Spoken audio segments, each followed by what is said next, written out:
Баршаңызға сәлем, сіздермен Мадина. Бір күні лимон сатып алып тоңазытқышқа қойдым. Арада 3-4 күн өтпей жатып, осылай көгеріп кеткен лимонды байқадым.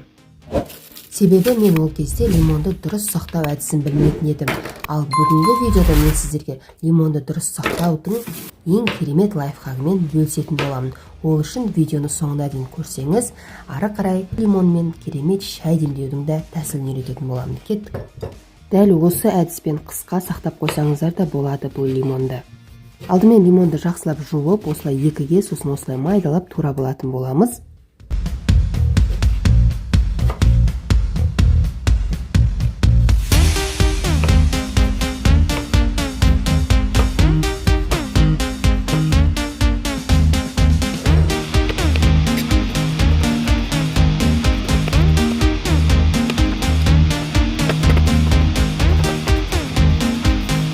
Лимондарымыз дайын болды. Енді осындай бір ыдыс алып, мен тарелканы пайдаландым. Үстіне міндетті түрде пакет кигізіңіздер. Сол кезде лимондарымыз жабыспай әдемі болып шығады. Неге пакетін кигіздік, енді осының үстіне лимондарымызды қаз-қатар қылып қойып шығатын боламыз.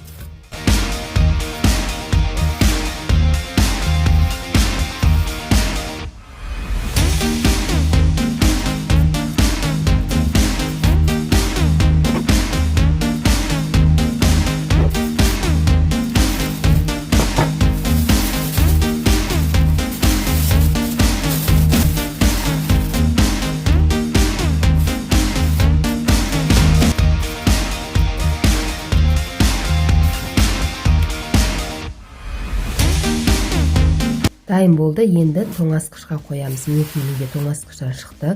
Осындай күшті болып шықты, қатты болып. Дәл осылай беті жабылатын одноразовый ыдыстар пайдалансаңыздар да болады. Менде ол жоқ болғандықтан осындай майонездің ыдысына толтырып лимондарымды салып қойдым. Керек кезінде алып, пайдаланып, қалғанын қоя беретін боламын. Неге осылай керемет болып шықты, сіздердің пайдаларыңызға жарасын.